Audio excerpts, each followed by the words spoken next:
आज हम लोग यहाँ देखेंगे अध्याय 1 रासायनिक अभिक्रियाएं एवं समीकरण। यानी कि हम लोग बात करने वाले हैं यहाँ पे केमिकल रिएक्शन और इसका केमिकल इक्वेशंस के बारे में। रासायनिक मतलब वही होता है। तो यहाँ क्या बोला हुआ, जैसे कि इन सभी परिस्थितियों में, ऊपर में कुछ परिस्थिति लिखा है। क्या परिस्थिति है पढ़ भी लेते हैं, एक बार देख लेते हैं क्या परिस्थिति है।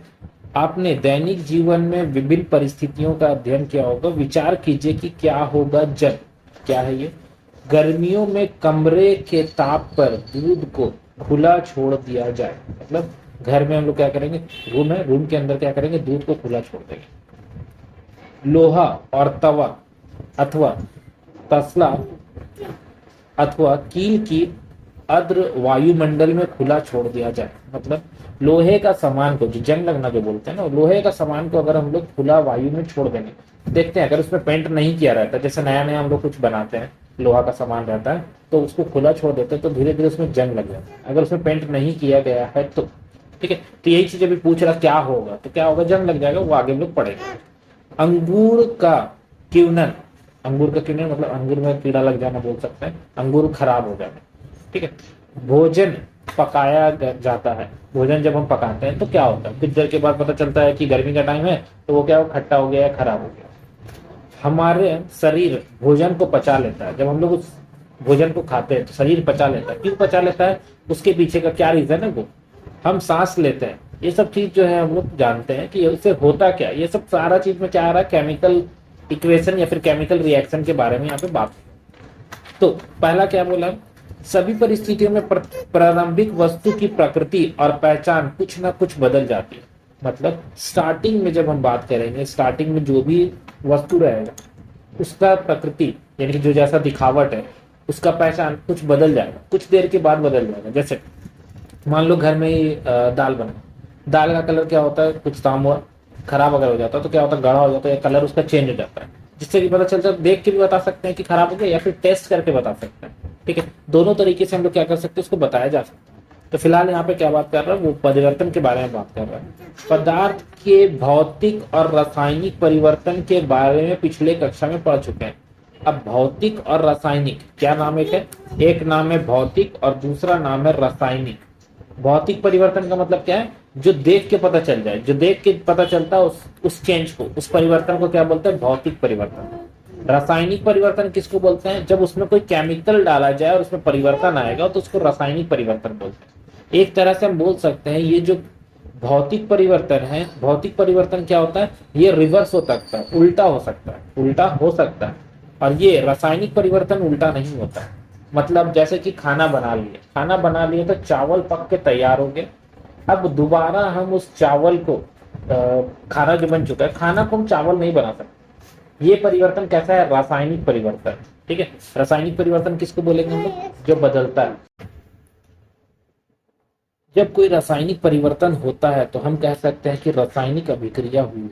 ऑब्वियसली सा बात है, जब तक रिएक्शन नहीं होगा तो परिवर्तन नहीं आएगा सामने। तो रिएक्शन होना जरूरी है, रिएक्शन हो रहा है तो परिवर्तन हम लोग को देखने को मिलेगा। जंग लगना जैसे बात करें तो उसमें क्या हो रहा है, परिवर्तन हो रहा है, इसका मतलब रासायनिक अभिक्रिया हुआ होगा।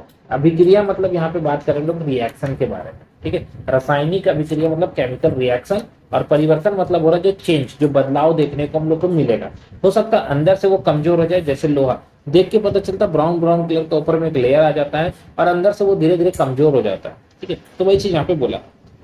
आप शायद सोच रहे होंगे कि रासायनिक अभिक्रिया का वास्तविक अर्थ क्या है, हम कैसे जान सकते हैं कि कोई रासायनिक अभिक्रिया हुई है, कोई रासायनिक अभिक्रिया हुआ है, कैसे पता करेंगे। इस प्रश्न का उत्तर पाने के लिए आइए हम कुछ क्रियाकलाप करेंगे जिससे पता चलेगा कि रासायनिक अभिक्रिया हुआ है। अब कोई चीज रख दिया है मेरे सामने, अब क्या वो रासायनिक अभिक्रिया हुआ है नहीं हुआ है, कैसे पता चलेगा, तो हम लोग उसको चेक करेंगे, ठीक है। यहाँ पर एक जैसे कि लिखा है, ये एक्टिविटी से बहुत ज्यादा क्वेश्चन पूछा जाता है। ये क्या है, ये बोल रहा है कि यहाँ पे देखो, ये मैग्नीशियम रिबन लिया है, क्या लिया, मैग्नीशियम रिबन लिया है। मैग्नीशियम रिबन को क्या कर रहा है, जलाया जा रहा है, दिख रहा है साफ साफ कि जल रहा है उसको। जब उसको जलाया जा रहा है तो कुछ चूर नीचे गिरता हुआ दिख रहा है यहाँ, और यहाँ पर ये जो प्लेट है उसके ऊपर रखा गया है। ये चूर कहाँ से आया, ये चूर जो भी राख होगा वो क्या हो रहा है, ये मैग्नीशियम रिबन को जलाने से आया, जिसको हम ये ग्लास को बोलते हैं। ये जो प्लेट रखा गया है उसका नाम है वॉच ग्लास, ठीक है। और ये क्या है, बर्नर, यानी कि जो आग जिससे जलता है उसको, जैसे घर में गैस का बर्नर होता है ना वैसे। चिमटा जिससे इसको पकड़ा गया ताकि हम लोग का हाथ नहीं जल सके। अब ये जो राख बन के आया सामने उसका नाम है magnesium oxide. Magnesium oxide, MgO, magnesium O for oxygen, magnesium oxide बनता है। ये क्या था, मैग्नीशियम का रिबन था सर। और यहाँ पे क्या है, चारों तरफ हवा है। हवा का मतलब क्या बात कर रहे हैं, एयर का बात किया, हवा, वायु। वायु में क्या होता है, ऑक्सीजन होता है। तो ध्यान रखना है कि ये जो अभिक्रिया हो रहा है यहाँ पे, ये कैसे हो रहा है, ऑक्सीजन है इसीलिए हो रहा है। और हम लोग को पता है आग जलता है तभी जब ऑक्सीजन होता है। अगर कहीं पे ऑक्सीजन नहीं है तो वहां आग नहीं लग सकती। ठीक है, जैसे कि अगर कहीं पे आग लग जाता है तो हम लोग क्या करते हैं, उस पर पानी डालते हैं, या फिर हम लोग वो एक आता आग बुझाने वाला उसको डालते हैं, स्प्रे करते हैं। वो स्प्रे क्या करता है, आग बुझाने वाला उसके ऊपर एक फॉर्म जैसा बना देता है, जो कि क्या करता है, हवा से उसका संपर्क को तोड़ देता है। यानी कि आग जो जल रहा था उसके पास जो हवा आना था वो हवा नहीं आ पा रहा, तो आग क्या होगा, बुझ जाएगा। जैसे कि अगर हम कोई कैंडल लें और उसको क्या कर रहे, ग्लास से बंद करते हैं, कांच का ग्लास तक उसको छुपा दो, तो क्या होगा, थोड़ा देर चलेगा, 1 सेकंड 2 सेकंड 3 सेकंड तक जलेगा, जितना ऑक्सीजन है वहां पे जलेगा। उसके बाद क्या होगा, वो बुझ जाएगा। ठीक है, ऑक्सीजन किस में कन्वर्ट हो जाता है, CO2 बन जाता है। ऑक्सीजन O2 था, कार्बन वहां पे जलता है तो CO2 बन जाता है। तो फिलहाल यहाँ पे क्या बोला है, मैग्नीशियम रिबन को वायु में दहन करने पर मैग्नीशियम ऑक्साइड को वाच ग्लास में इकट्ठा करना, ये एक्टिविटी करने के लिए दिया गया है। तो हम लोग इसे यहाँ पे समझ लें होता क्या है, क्यों करना है वो चीज। इससे एक क्वेश्चन पूछता है कि अगर ये मैग्नीशियम रिबन को जलाया जा रहा है तो मैग्नीशियम रिबन, मान लो मैग्नीशियम रिबन इस तरह से है, ये मान लो इतना चौड़ा सा मैग्नीशियम रिबन है, तो इसको पहले साफ किया जाता है। इसको क्या किया जाता है, पहले साफ किया जाएगा। साफ क्यों किया जाएगा, साफ इसलिए किया जाएगा ताकि वो ऑक्सीजन के संपर्क में अच्छा से आ सके। जैसे जब इसको जला रहे हैं, अगर ये ऊपर से लेयर बैठा हुआ रहेगा, जब उसको जलाएंगे तो जल्दी जलेगा। क्यों, क्योंकि ऊपर से क्या कुछ लेयर बैठा हुआ। जैसे हम लोग पेंट करते हैं, तो पेंट करने से पहले किसी पेंटर को जब बुलाते हैं तो पहले उसको क्या करो, सैंड पेपर से उसको साफ करो, स्लेज पेपर जिसको बोलते हैं। सैंड पेपर से जब उसको साफ करता है तब उसके बाद उससे पेंट करवाते हैं। क्यों करवाते हैं, क्योंकि अगर वो डायरेक्ट पेंट कर देगा तो वो जो कांटेक्ट आ रहा है वो कांटेक्ट उससे नहीं हो पाएगा, मतलब एयर के साथ जो कांटेक्ट हो रहा है वो जल्दी हो जाएगा। और अगर हम लोग पेंट कर दे रहे हैं तो पेंट क्या करता है, अगर पहले से लेयर बना हुआ है उसके ऊपर पेंट करेंगे तो वो जल्दी लेयर, वो जो पापड़ी जैसा है वो उखड़ जाएगा। और अगर उसको साफ करके पेंट करेंगे तो एक लेयर अच्छा से बनेगा और वो एयर के कांटेक्ट में नहीं आएगा, आयरन। ठीक है, तो यहाँ पे मैग्नीशियम को जो पार्ट है, मैग्नीशियम को हम लोग उसको पहले अच्छे से साफ कर लेंगे ताकि वो क्या कर सके, अच्छे से एयर के कांटेक्ट में आ सके और अच्छे से रिएक्शन हो सके और वो जल सके। बस यही काम है इसमें। यही क्वेश्चन यहाँ पे हम लोग को आगे भी पूछा होगा शायद इसका। ठीक है, तो फिलहाल इसमें यही चीज है। अब देखते हैं यहाँ क्या बोला है। आपने देखा होगा कि चमकदार श्वेत लौ के साथ मैग्नीशियम रिबन का दहन होगा, मतलब वो जलता है, श्वेत लौ सादा रंग का जलेगा, ठीक है ना, और क्या होगा, दहन होगा उसका। और यह श्वेत चूर्ण, चूर्ण मतलब वही पाउडर जिसके बारे में बात कर रहे हैं, राख जिसको बोलते हैं हम लोग, परिवर्तित हो जाता है, राख में परिवर्तित हो जाता है। या मैग्नीशियम ऑक्साइड का चूर्ण है, मतलब वो जो नीचे जो कटोरी में जो हम लोग जमा किए हैं वाच ग्लास में, हो गया है मैग्नीशियम ऑक्साइड का चूर्ण। वायु में उपस्थित ऑक्सीजन और मैग्नीशियम के बीच में अभिक्रिया के कारण बनता है। अभी हम जस्ट बताएं कि मैग्नीशियम ऑक्सीजन के साथ कंपेयर कर रिएक्ट कराएगा और मैग्नीशियम ऑक्साइड बनाएगा, वही चीज यहाँ पे लिखा। नेक्स्ट यहाँ पर एक और अभिक्रिया कराया गया, ये वाला, ये भी अभिक्रिया बहुत इंपॉर्टेंट है। क्या बोल रहा है इसमें, इसको पहले समझते हैं। यहाँ पर एक बीकर लिया गया है, ग्लास है, ठीक है ना, कौन सा ग्लास है, ये केमिकल लैबोरेटरी में जो यूज होता है वो ग्लास है, घर वाला है। कॉर्क है, मतलब यहाँ पे एक रबर का जैसा, मतलब समझ लो कि गांठ जैसा दिया हुआ है, जैसे ढक्कन लगाते हैं वो है। कांच का नली है, ये पतला सा जैसे स्ट्रॉ होता है ना, पाइप है एक तरह से, तो ये कांच का पाइप है। ठीक है, इसको कैसा लिया गया, कांच का पाइप लिया गया, कांच की नली। शंक्वाकार फ्लास्क, ये जो जिस पे रखे हैं हम लोग, जिसको फ्लास्क बोलते हैं, ये मतलब जो कटोरी जैसा है उसको बोला जा रहा है शंक्वाकार फ्लास्क। तनु सल्फ्यूरिक एसिड, मतलब यहाँ पे एक लिक्विड रखा गया, ये जो पीला पीला था वो क्या है, एक लिक्विड है। लिक्विड का नाम क्या है, सल्फ्यूरिक एसिड, H2SO4। ठीक है, सल्फ्यूरिक। उसके बाद बोला दानेदार जस्ता, ये जस्ता क्या है, यहाँ पे हम लोग जस्ता ना बोल के अगर कुछ भी बोले, कुछ भी जस्ता ना बोल करके कुछ भी बोले अगर, तो ये वाला मान लो Zn है, ठीक है ना, जिंक कहोगे तो Zn का क्या है, छोटा छोटा टुकड़ा डाला गया। Zn क्या है, मेटल है, Zn क्या है, मेटल, ठीक है ना, तत्व है, एलिमेंट, तत्व। Zn क्या है, मेटल है। मेटल को क्या बोल रहे हैं, मेटल को एसिड में डालें, किस में डालें, एसिड। ये क्या है, तनु सल्फ्यूरिक अम्ल, अम्ल किसको बोलते हैं, एसिड को बोलते हैं। एसिड में जब जिंक को डाला जाएगा, एसिड, यहाँ पर एक रिएक्शन लिखा है, एसिड और प्लस में क्या है, मेटल, ठीक है। एसिड और मेटल जब रिएक्ट कराएगा, ठीक है, मेटल ऑक्साइड बनाएगा और हाइड्रोजन गैस निकलता हुआ दिखेगा। यहाँ पे एक गैस बाहर आ रहा है, यहाँ से बाहर निकलता हुआ हमको एक गैस दिखेगा। ऐसे तो नहीं पता चलेगा, गैस को हम लोग चेक भी करते हैं कि ये आखिर कैसे, गैस कैसे दिख रहा है, दिखता तो नहीं है, गैस को देख नहीं सकते, तो हम लोग इसको चेक करने के लिए यहाँ पर अगर हम लोग एक इस पाइप को एक साबुन का बबल वाला जो नहीं होता है उसमें डाल देते हैं, मतलब एक सरफ का एक पानी ले लेते हैं और उसमें ये पाइप को ऐसे करके मिला देते हैं, तो यहाँ से बबल उठता हुआ दिखेगा, जैसे बच्चों का बबल उठता है ना, वैसा टाइप का बबल उठता हुआ दिखेगा। इसमें जो गैस होगा वो गैस कौन सा होगा, वो हाइड्रोजन गैस होगा। अगर तुम यहाँ पे कोई कैंडल रखती हो, ठीक है ना, तो ये बबल जैसे ही टकराएगा कैंडल में, वो क्या करेगा, फूटेगा, टप टप करके आवाज करेगा। यानी कि इससे ये पता चलता है कि ये जो गैस है वो क्या है, हाइड्रोजन गैस है, ठीक है। हाइड्रोजन गैस है इसीलिए वो रिएक्ट कर रहा है, नहीं तो वो रिएक्ट नहीं करता। ऑक्सीजन रहता तो और अच्छा से जलता, हाइड्रोजन है इसलिए वो क्या कर रहा है, फूट रहा है। ऐसी भी हाइड्रोजन गैस जो होता है ना, बहुत ही ज्यादा रिएक्टिव होता है, तुरंत आग पकड़ लेता है, ठीक है, हाइड्रोजन गैस में ऐसा होता है, ठीक है। नेक्स्ट आगे क्या बोला, यहाँ कुछ टाइम दिया है, उसको देख लेते हैं। ऊपर दिए गए तीनों क्रियाकलाप में आधार पर हम निम्न बातों का, मतलब ऊपर जो पढ़े हम लोग उसके बारे में हम लोग को 3-4 चीज देखने को पता चला। पहले अवस्था में परिवर्तन, जो अवस्था है, अगर सॉलिड है तो लिक्विड, लिक्विड है तो गैस, इसमें अवस्था में परिवर्तन। रंग में परिवर्तन हो जाता है, रंग भी बदलता है। गैस का निकास, गैस का निकास अभी जो हम लोग देखे रिएक्शन, उसमें क्या होता है, गैस का निकास होता है, हाइड्रोजन गैस निकलता हुआ दिख रहा था। उत्सर्जन मतलब वही होता है, निकास और उत्सर्जन दोनों सेम चीज है, वर्ड सेम। तापमान में परिवर्तन, तापमान भी अलग अलग हो जाता है, खौलने लगेगा। जैसे कि मान लो चूना पत्थर को अगर तुम पानी में डालती है तो वो क्या होगा, धीरे धीरे वो खौलने लगेगा, ठीक है। घर में जो हम लोग पेंट उंट करते हैं ना, चूना करते हैं, बोलते हैं ना चूना कर रहे, तो चूना पत्थर खरीद के लाते हैं, उस चूना पत्थर को पानी में डालते हैं तो वो क्या होता है, खौलने लगता है, गर्म हो जाता है, हाथ डालेंगे हाथ जल जाएगा। तो वही चीज बोला, यहाँ ताप में परिवर्तन होता है, रिएक्शन हो रहा है इसीलिए ताप में परिवर्तन हो रहा है। यदि हम अपने आसपास के होने वाले परिवर्तन को देखें तो पाएंगे कि हमारे चारों ओर विविध प्रकार की रासायनिक अभिक्रिया हो रही है। इस अध्ययन को विभिन्न प्रकार के रासायनिक अभिकरण और प्रतीक के रूप में का अध्ययन करेंगे और आगे चल के हमको इसका रासायनिक का अभिकरण और उसके बारे में हम लोग यहाँ पे पढ़ने वाले हैं। रासायनिक समीकरण, नेक्स्ट टॉपिक हम लोग का रासायनिक समीकरण।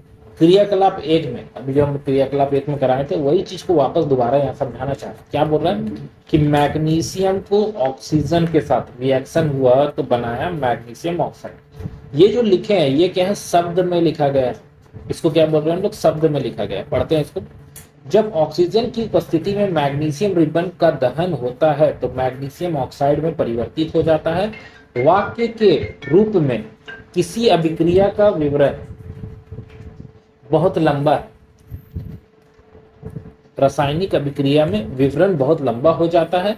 इसे संक्षिप्त में लिखने के लिए हम लोग इसे क्या करते हैं, शब्द समीकरण। एक वर्ड क्या बोला यहाँ पे, शब्द समीकरण, वर्ड याद रखना, शब्द समीकरण के रूप में लिखना, शब्द समीकरण के रूप में लिखना सबसे सरल विधि है, ठीक है। ये जो लिखा है इसको क्या बोलते हैं, शब्द समीकरण, शब्द समीकरण। अब एक चीज यहाँ पे ध्यान रखेंगे कि इसका जो लेफ्ट साइड और राइट साइड है, लेफ्ट साइड और राइट साइड है। लेफ्ट साइड में लिखा गया है अभिकारक। अभिकारक किसको बोलते हैं, अभिकारक बोलते हैं उसको जिसमें जो रिएक्शन, मतलब रिएक्शन के लिए पार्टिसिपेट करता है, ठीक है, उसको क्या बोलते हैं, अभिकारक। जैसे कैंडिडेट होता है ना, कैंडिडेट मतलब जो छात्र है वो पार्टिसिपेट कर रहा है उसको बोलते हैं, उसी तरह से ये अभिकारक है। और जो बन के आता है उसको बोलते हैं उत्पाद। इंग्लिश में बोलते हैं इसको रिएक्टेंट और इसको बोलते हैं प्रोडक्ट, ठीक है। नेक्स्ट आगे बढ़ते हैं। अभिक्रिया 1.1 में मैग्नीशियम और ऑक्सीजन एक ऐसे पदार्थ हैं जिसमें रासायनिक परिवर्तन होते हैं, इसमें रासायनिक परिवर्तन हो रहा है, इन्हें अभिकारक कहते हैं, इसको अभिकारक बोलते हैं। इस अभिक्रिया से नए पदार्थ मैग्नीशियम का निर्माण होता है, इसे उत्पाद कहते हैं। जैसा कि बताया उसी को यहाँ पे बोला गया। नेक्स्ट, शब्द समीकरण की उत्पाद में विभिन्न परिवर्तन को अन्य माध्य माध्य एक तीर के निशान लगाकर दर्शाया जाता है। अभिकारक को प्लस के साथ चिन्ह लगाया जाता है जिसको LHS लिखा जाता है। इसी प्रकार उत्पाद के बीच प्लस का साइन चिन्ह लगाया जाता है जिसको RHS लिखा जाता है। तीर का सिर उत्पाद की ओर होता है और अभिक्रिया दिशा होने की दिशा को दर्शाता है। मतलब जो तीर का चिन्ह हम लोग देते हैं इस तरह से, तो इस तरह इस साइड में क्या लिखेंगे, अभिकारक, और इधर क्या लिखाएगा, उत्पाद। ठीक है, बस यही चीज है। अभी इसी को क्या कर रहा है, सिंबॉलिक फॉर्म में लिखना बताएगा। नेक्स्ट टॉपिक जो हम लोग का था रासायनिक समीकरण लिखना। अब इसमें क्या बात करेंगे, अभी तक हम लोग जो लिख रहे थे वर्ड में लिख रहे थे, शब्द में, तो उस तरह से नहीं चलेगा। हम लोग को कैसा लिखना, हम लोग को सिंबल में लिखना। यहाँ पे देखो पढ़ेंगे क्या बोल रहा है, क्या रासायनिक समीकरण के निरूपण की इससे भी संक्षिप्त विधि है। जो ऊपर में लिख रहे थे पूरा वर्ड में था, लंबा चौड़ा दिख रहा था, उससे बचने का उपाय है कुछ, तो हाँ है। शब्द की जगह रासायनिक सूत्रों का उपयोग करके रासायनिक समीकरण की अधिक संक्षिप्त और उपयोगी बनाया जा सकता है। यानी कि हम लोग क्या करेंगे, पूरा मैग्नीशियम नाम नहीं लिखेंगे, उसकी जगह में क्या लिख देंगे, सैंपल लिख देंगे, वो बताएगा। रासायनिक समीकरण किसी रासायनिक अभिक्रिया को दर्शाता है। यदि आप मैग्नीशियम ऑक्सीजन और मैग्नीशियम ऑक्साइड के सूत्र का स्मरण करें तो आपको शब्द समीकरण इस प्रकार लिख सकते हैं। शब्द का समीकरण था वो कैसे लिखाएगा, अब लिखाओ दिखेगा MgO और MgO2 और MgO। ये बैलेंस नहीं है, ये बैलेंस नहीं है, ठीक है, कंकाली समीकरण इसको बोलते हैं। ये जो अनबैलेंस्ड होता है ना, अनबैलेंस्ड को बोलते हैं स्केलेटल इक्वेशन, हिंदी में बोलते हैं क्या, कंकाली समीकरण। ठीक है, स्केलेटल इक्वेशन बोलते हैं। तीर के निशान के बाएं और दाएं तत्व का परमाणु की संख्या को गिनती कर उनकी तुलना करें। अब यहाँ पे ध्यान देना है, हम लोग को तुलना करना है कि यहाँ पे मैग्नीशियम कितना है, मैग्नीशियम है 1, यहाँ भी मैग्नीशियम 1 है, सही है, मगर ऑक्सीजन यहाँ पे 2 है और यहाँ पे क्या है, 1। तो ये गलत है। क्यों गलत है, क्योंकि हम लोग को द्रव्यमान संरक्षण का नियम बोलता है कि जितना द्रव्यमान है तो रिएक्शन के बाद भी जो द्रव्यमान होगा वो दोनों क्या होगा, सेम होगा। पढ़ते हैं क्या बोला हुआ, क्या दोनों और तत्वों का परमाणु संख्या समान है। यदि है तो समीकरण संतुलित है और नहीं है तो वो क्या है, असंतुलित है। क्योंकि समीकरण के दोनों ओर का द्रव्यमान बराबर नहीं है, इस अभिक्रिया को रासायनिक समीकरण ढांचा रासायनिक समीकरण कहलाता है। ठीक है, ढांचा मतलब वही कंकाली, ढांचा समीकरण कंकाली बोलते हैं जिसको। इस प्रकार समीकरण 1.2 मैग्नीशियम को वायु में जलाने का ढांचा समीकरण है। ये ढांचा समीकरण कंकाली समीकरण बोलते हैं, ढांचा समीकरण बोलते हैं। ठीक है, अब क्या होगा, इसको बैलेंस करना पड़ेगा। बैलेंस करना भी नीचे में बताएगा कैसे। संतुलित रासायनिक समीकरण का महत्व, संतुलित होने से क्या होता है, हमको पता चलता है कि कितना परमाणु लेफ्ट साइड में, कितना परमाणु राइट साइड में। आपको द्रव्यमान का संरक्षण का नियम बताया, जैसे कि स्मरण होगा, इसमें आपने 9वीं कक्षा में अध्ययन किया है। किसी भी रासायनिक अभिक्रिया का द्रव्यमान ना तो निर्मित हो सकता है ना तो विनाश हो सकता है। अर्थात किसी भी प्रकार का रासायनिक अभिक्रिया का उत्पाद तत्व का कुल द्रव्यमान अभिक्रिया तत्व के कुल द्रव्यमान के बराबर होगा। जितना द्रव्यमान दायां साइड में उतना ही बायां साइड में भी होगा। नेक्स्ट, दूसरे शब्दों में रासायनिक समीकरण के पहले और उसके पश्चात प्रत्येक तत्व के परमाणु की संख्या समान होती है। इसलिए हम कंकाली समीकरण को, कंकाली अभी वर्ड बोला कंकाली, ऊपर में क्या बोला था, ढांचा। कंकाली समीकरण को संतुलित करना आवश्यक है। इसको आवश्यक है संतुलित करना, नहीं करेंगे तो गलत हो जाएगा, नियम को ही झुठला देगा। ठीक है, क्योंकि इधर लेफ्ट साइड में ज्यादा परमाणु, राइट साइड में कम परमाणु हो सकता है। क्या रासायनिक समीकरण 1.2 संतुलित है? 1.2 क्या ये ऊपर वाला जो हम लिखा है ये संतुलित है? नहीं है, क्योंकि मैग्नीशियम 1 है, उधर 1 है, मगर ऑक्सीजन 2 है, उधर 1 है, तो यहाँ पे लिखा हुआ। आइए हम समीकरण रासायनिक समीकरण को चरमबंद संतुलित करते हैं। चरमबंद मतलब सीक्वेंस में संतुलित कर रहा है। तो यहाँ एक और एग्जांपल दिया हुआ, Zn जिंक, जिंक का दिया सल्फ्यूरिक अम्ल H2SO4 लिखा है, जिंक सल्फेट और हाइड्रोजन लिखा। ठीक है, तो इसको सॉल्व करते हैं। Zn लिखा है, H2SO4 लिखा और जिंक ZnSO4 के बारे में बात किया गया। पहले चेक करना है कि क्या ये सही है, एक एक करके ध्यान देते हैं। शॉर्टकट में समझो कि यहाँ पे जिंक 1 है, यहाँ पे भी जिंक 1 है, यहाँ हाइड्रोजन 2 नहीं, यहाँ 2 है, यहाँ सल्फर 1 है, यहाँ सल्फर 1 है, ऑक्सीजन 4 है, ऑक्सीजन 4 है। यस, ये क्या है, संतुलित है। अगर संतुलित नहीं तो संतुलित करना पड़ता। जैसे इसके बाद वाला समीकरण हो सकता है संतुलित नहीं है, जैसे ये समीकरण। क्या ये समीकरण संतुलित है? तो देख लेते हैं, चेक करके पता चल जाएगा। यहाँ देखो Fe 1 है, यहाँ 3 है, तो गलत हो गया ना। तो 3 इधर भी होना चाहिए, तो यहाँ पर 3 जो होगा वो आगे लगता है, फुट में नहीं लगेगा। फुट में लगाने का मतलब यहाँ पे पैर में, ऐसे 3 नहीं लगता। जब भी लगेगा तो कहाँ लगेगा, आगे लगेगा। अब क्या बोला, चलो इफेक्ट कर दिए 3। ऑक्सीजन कितना है यहाँ पे, 4। ऑक्सीजन यहाँ कितना है, 1। यहाँ 4 लिखेंगे तो 4 ऑक्सीजन हो जाएगा। अब हाइड्रोजन कितना है, यहाँ तो हाइड्रोजन कितना है, 4 गुना 2 8 होगा। यहाँ हाइड्रोजन 2 है, तो इसका मतलब यहाँ पे भी 4 कर देंगे तो 4 गुना 8 हो जाएगा। हाइड्रोजन भी 4, ऑक्सीजन भी 4, हाइड्रोजन भी 4, ऑक्सीजन भी 4, आयरन 3, आयरन 3। ये बैलेंस हो गया। यही चीज को बैलेंस करने के लिए यहाँ पे भी समझा रहा है, लंबा चौड़ा इसको समझाया गया। ठीक है, जो भी हम बताएं वो शॉर्टकट प्रोसेस था, उसके हिसाब से हम लोग दिमाग में रखेंगे। एक एक करके बैलेंस करेंगे तो ज्यादा अच्छा रहेगा। और कुछ है यहाँ पर, ये रहा फाइनल इक्वेशन, जो भी हम बैलेंस किए उसका इक्वेशन है। ठीक है, नेक्स्ट यहाँ पे एक और चीज दिया हुआ है, CO और H2। ये बैलेंस करके लिखा है, शायद 2 यहाँ पे दिख रहा है, नहीं यहाँ 2 नहीं है। ठीक है, तो यहाँ बैलेंस करना पड़ेगा, यहाँ 2 नहीं है, यहाँ 1 हाइड्रोजन, यहाँ 4 लिखेंगे तब जाके बैलेंस होगा। नहीं नहीं ठीक तो है, हाइड्रोजन यहाँ पे, अच्छा हाइड्रोजन पे ध्यान रखना है कि हाइड्रोजन यहाँ भी था और यहाँ भी तो हाइड्रोजन है, तो सबको ऐड करके चेक करना है लेफ्ट साइड में। ये नहीं कि खाली इसको देखे इधर का लोग छोड़ दिया, नहीं चलेगा वैसे, सबको देखना है। तो ये बैलेंस हो गया, ये भी उसी का एक एग्जाम्पल दिया गया था, और ये हम लोग का संतुलित वाला खत्म हो गया। इसके बाद रासायनिक अभिक्रियाओं के प्रकार।